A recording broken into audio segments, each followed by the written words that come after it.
इश्क हो ही गया। भाग 32। राधा शुभ को कोई जवाब नहीं दे पाई, बस अंतिम की ओर अपना रुख किए उसे देखती रही। कितना सामान्य सा दिखता है अंतिम। हल्का गाढ़ा रंग, काले घने बाल जो अगर अंतिम बिखेरे रहे तो उसके आंखों को भी ढक ले। हाँ, वही गहरी सियाह आंखें जिनमें ऐसे कई राज हैं जिससे आज तक कोई रूबरू ना हो सका। उसके होठ और नाक भी समान ही थे, मगर ना जाने क्यों वो सामान्य चेहरा उन लाखों खूबसूरत चेहरों से ज़्यादा मोहक था जो सिर्फ दिखने में खूबसूरत थे। ना जाने कितने पल बीत गए, मगर राधा की नज़रें मजाल हैं इधर से उधर हो गई हो। बातें कर चाची जी और सुधा माँ के साथ सुबह वहाँ से चला गया। चाचा जी और बड़े पापा तो कब के जा चुके थे, और राम नरेश जी वो तो अंदर आ ही ना सके। मन घबराता रहा, मगर वो बस सीढ़ियों पर खड़े सबकी बातें सुनते रहे। कौन समझे उस बाप का डर जिसे नींद नहीं आती, बस ये सोच सोच कर क्या होगा अगर कभी वो अपनी आंखें खोले और उनका बेटा हमेशा के लिए अपनी आंखें बंद कर ले। जैसे ही राम नरेश जी को खबर मिली अंतिम ठीक है, वो तत्काल वहाँ से चले गए। मन तो था तुरंत अंतिम के पास जाए, उसे डांटे फटकारे और पूछे क्यों डराता है सबको, मगर कदम आगे बढ़ते उससे पहले ही याद आ गया अंतिम अपनी परिस्थिति का जिम्मेदार नहीं। इस वक्त कमरे में सिर्फ अंतिम और राधा थे। राधा कुछ बोलना चाहती थी, मगर होठ हिलते उससे पहले ही दरवाजे पर दोबारा दस्तक हुई। हम देखते हैं कहकर अंतिम दरवाज़ा खोला। दरवाजे से कुछ दूर सुधा माँ खड़ी थी जो अंतिम को अपने पास बुला रही थी। अंतिम अपना सिर सहमति में हिलाए जब माँ के पास गया तो सुधा जी अंतिम का हाथ थामे बोली, परसों मौनी अमावस्या है, राधा का पहला त्यौहार इस घर में। मैं चाहती हूँ उसके लिए सारा श्रृंगार का सामान तू लाए, क्योंकि यही सही होगा। अंतिम के चेहरे को थाम बोल, लाएगा ना? अंतिम के मुंह से कोई शब्द नहीं निकले, बस हामी भर दिया। सुधा माँ के चेहरे पर एक उदासी उमड़ आई जब अंतिम वहाँ से चला गया बिना कुछ बोले। उसके जाते ही सुधा जी के आंखों से आंसू की एक बूंद टपक पड़ी। कहाँ कभी तू चुप नहीं होता था और कहाँ तू कुछ बोलता ही नहीं। क्या इतना दिल दुखा है तेरा मेरे अंतिम हुआ? सुधा जी अपनी बात शायद कभी खुलकर रख नहीं पाई, और शायद यह भी एक कारण है अंतिम की खामोशी का। अंतिम सुधा जी की बात मान कमरे में दाखिल हुआ। राधा को अब भी अपनी जगह खड़े देख अंतिम बोला, परसों मौनी अमावस्या है राधा जी, आपका मन हो तो, वरना कोनो ज़रूरत नहीं है इतनी मेहनत करने की, हम बात कर लेंगे। मैं करूँगी, चाची जी पहले ही बता चुकी हर चीज़ मुझे। राधा जल्दी से अंतिम के थोड़ा पास आकर खड़ी हुई। अंतिम राधा की ओर हैरत से देखने लगा। आज राधा पहली बार किसी ऐसे काम के लिए खुद से हामी भर रही थी जिससे अंतिम का कुछ जुड़ाव हो। आखिर इस व्रत से पति की उम्र बढ़ती है और उसकी नज़र में तो राधा उसे कभी पति मान नहीं सकती है। राधा तो इस वक्त आंखें बड़ी की अंतिम को घूर रही थी, जिससे उसकी आंखों का प्यार किसी को दिखे ना दिखे डर जरूर जाता कोई। कुछ बात है का राधा जी? राधा को यूं अपनी ओर घूरते देख अंतिम सवाल किया। वो गौर कर रहा था आजकल राधा कुछ ज़्यादा ही उसे घूर रही। उसके इस सवाल से राधा अपनी नज़रें झुका ली और अनायास ही उसके मुंह से कुछ सिसकियां निकलने लगी। अंतिम जल्दी से राधा को चुप कराने के लिए हाथ बढ़ाया, मगर उसके हाथ राधा के करीब पहुंचने के पहले ही रुक गए और उसने अपने हाथ पीछे कर लिए। आखिर अभी उसने खुद को भी इजाज़त नहीं दी थी राधा को छूने की। हमसे कोनो गलती हो गई, अगर हुई है तो माफ़ कर दीजिए। राधा की सिसकियां जब रुकी नहीं तो अंतिम जल्दी से राधा को चुप कराने की कोशिश करने लगा। अंतिम को माफ़ी मांगते सुन राधा गुस्से में ललकारती आंखों से अंतिम की ओर देखी। फिलहाल का क्या मतलब है दुबे जी? ऐसे डराया ना करो, तुम्हारे लिए आसान होगा ये जीवन मृत्यु का खेल, क्योंकि तुम परी हो हर चीज़ से, मगर मेरे लिए अभी ये आम नहीं। अंतिम का चेहरा अब सारे भाव छोड़ खामोश हो गया, जैसे वो समझ चुका था राधा के सवाल का मतलब। अभी कुछ देर पहले कहे गए उसके शब्द फिलहाल से राधा उबर नहीं पाई थी, मगर राधा के सवाल का जवाब देने के बजाय अंतिम सामने दीवार पर लगी घड़ी की ओर देखने लगा, जो अभी कह रहा था 7 बजने में वक्त है, मतलब गंगा आरती होने में भी वक्त है। राधा अंतिम को घड़ी की ओर देखते पाकर पूछी, वहाँ क्या देख रहे?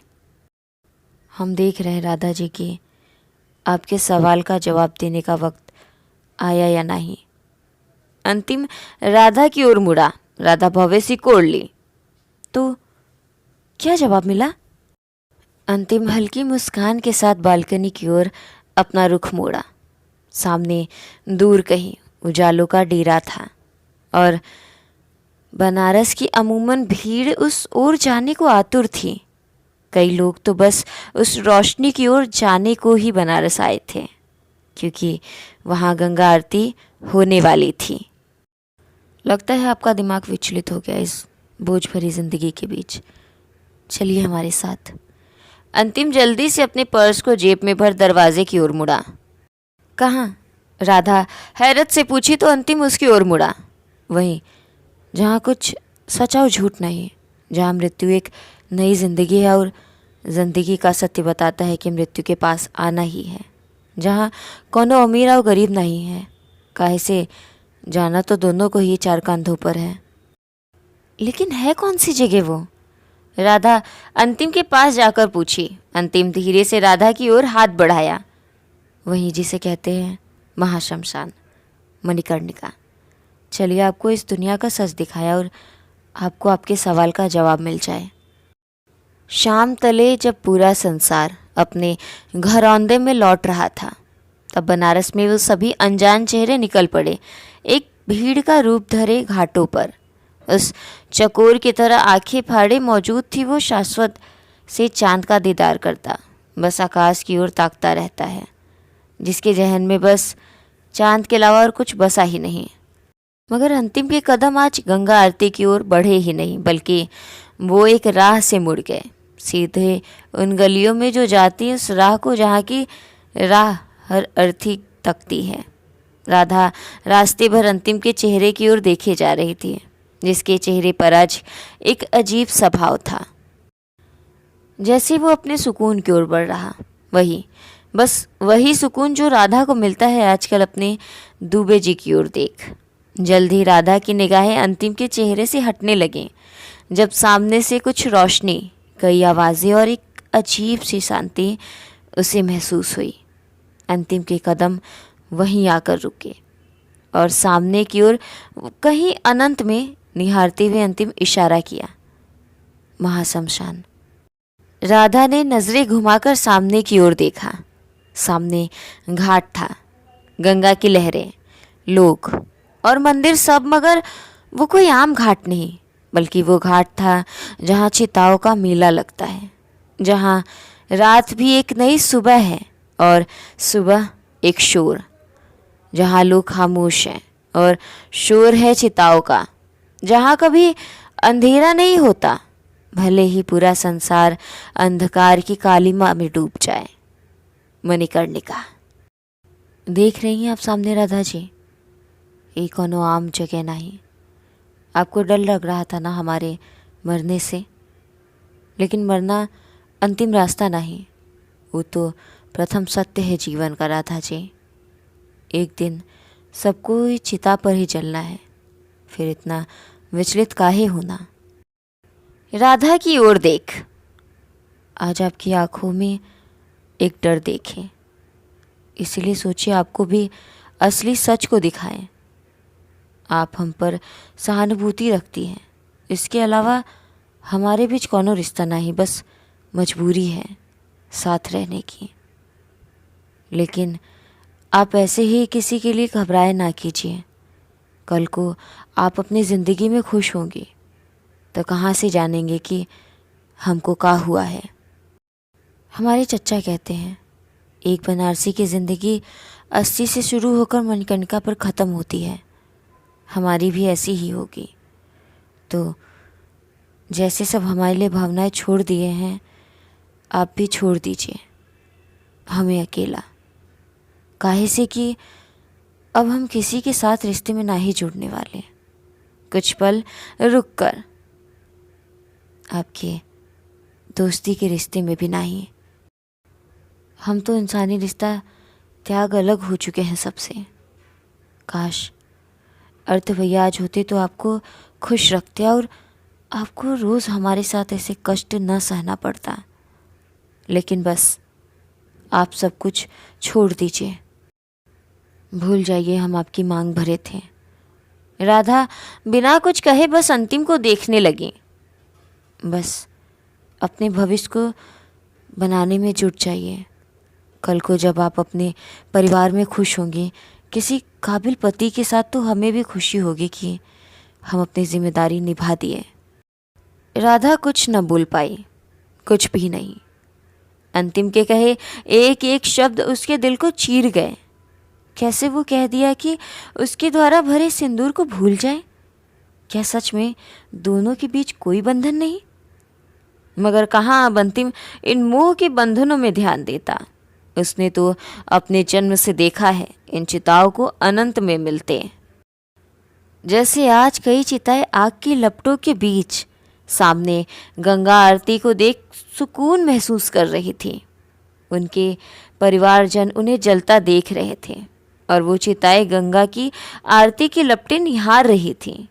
दोनों में कुछ अंतर नहीं था क्योंकि दोनों लपटें पवित्र थीं। दोनों को अंत में मिलना तो गंगा में ही है। एक आग गंगा मैया के लिए थी तो दूसरी उनमें मिलने के लिए। वहाँ कोई रोता नहीं बल्कि सब सच्चाई से रूबरू होते हैं। राधा की नज़र यकायक एक छोटे बच्चे पर जा पहुँची। वो अकेला था, कपड़े फटे पुराने, देखकर साफ लग रहा था उसका कोई नहीं, मगर उसकी आंखें तो कुछ और ही बता रही थीं। उसके आंखों में चमक थी गंगा की ओर देख। जैसे उस कच्ची उम्र में उसने वो जीवन की सच्चाई समझ ली जो राधा या कोई भी अपने अंत तक ना समझ पाए। अंतिम राधा को उस बच्चे की ओर देख पाते बोला, कई दिनों से आ रहे हैं हम यहाँ, इसे रोज़ देखते हैं। हमने एक दिन पूछा, अकेले काहे रहते हो? राधा की ओर मुड़ तो जानती हैं का जवाब दिया वो? क्या? राधा ने धीरे से पूछा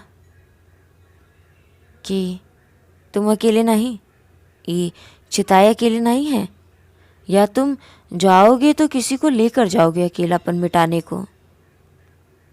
हमें मालूम है अजीब लग रहा होगा आपको, मगर हमारा बनारस ऐसा ही है। जहाँ किसी का कौनो नहीं होता तो पूरा बनारस ही उसका होता है, जैसे उस बच्चे का। कुछ पल अंतिम रुका, फिर मुड़ते हुए कहा, चलिए राधा जी, हमें अब घर चलना चाहिए।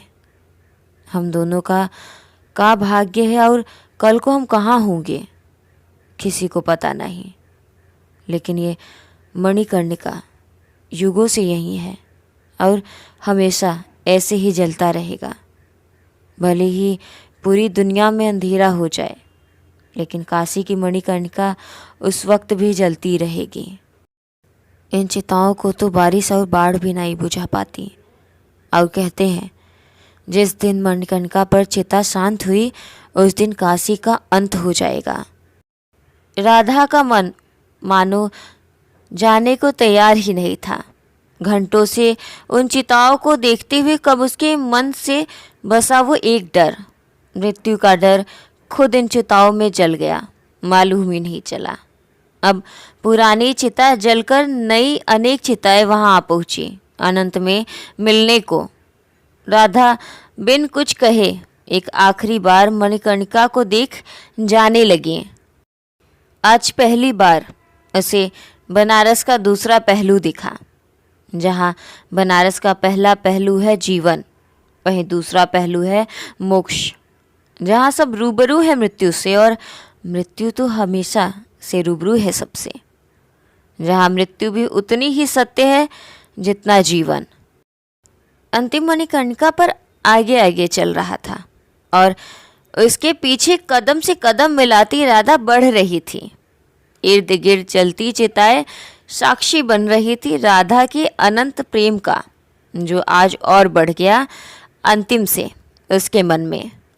आज चिताओं की अग्नि को साक्षी मान राधा अंतिम को अपना पति मान ली कि वो आज से अपना हर पत्नी धर्म निभाएगी और जीवन पर्यंत अंतिम की ही राधा बन रहेगी।